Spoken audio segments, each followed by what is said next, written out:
சிகரெட்டை பொறுத்த வரைக்கும் கருத்து வேறுபாடு உள்ள விஷயமா இருந்தாலும் ஒரு ஒரு விஷயத்தில் ஹராம் ஹலால் அப்படின்னு வரும்போது எதுக்காக இஸ்லாம் அதை ஹராமாக்குதுங்கிற ஒரு அடிப்படை இருக்குல்ல.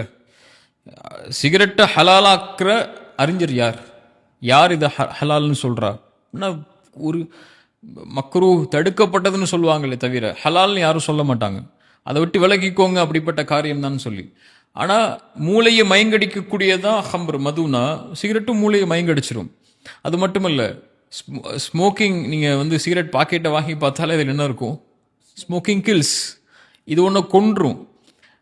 அல்லாஹ் நல்ல விஷயங்களை ஹலாலாக்குகிறான், கெட்ட விஷயங்களை அல்லாஹ் ஹராமாக்குகிறான் தான் அல்லாஹ் குர்ஆன்ல சொல்கிறான்.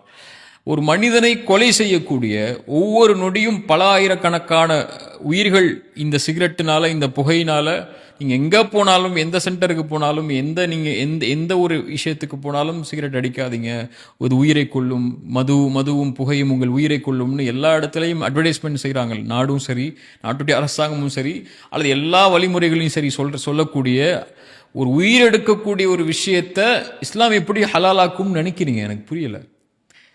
ஒரு தீய விஷயத்தை தான் அல்லாஹ் ஹராமாக்குவான், நல்ல விஷயங்களை அல்லாஹ் அனுமதித்துக் கொள்வான். தன் கரத்தாலேயே ஒருவன் தன்னை அழிக்கக்கூடிய, தன் உயிரை மாய்க்கக்கூடிய, அல்லாஹ் கொடுத்த அமானிதமான இந்த உடலை சிதைக்கக்கூடிய ஒரு காரியத்தை செய்யக்கூடிய இந்த புகையை எப்படி இஸ்லாம் ஹலாலாக்கும்? இது அவங்க தங்களை திருப்திப்படுத்துறதுக்காக நான் ஹலாலை தான் செய்கிறேன், இது ஹராம் இல்லை, இது தடுக்கப்பட்டது ஒன்று தான், மக்ரூஹ் தான். மக்ரூஹ்னா என்ன? மக்ரூஹ் செஞ்சு அல்லாஹ் அப்படி விட்டுருவான்னு அர்த்தமா? பாவம் அல்லாஹ் எடுத்துக்கொள்ள மாட்டான், நாளைக்கு மறுமையில் அதை குறித்து அல்லாஹ் கேட்க மாட்டான்னு அர்த்தமா?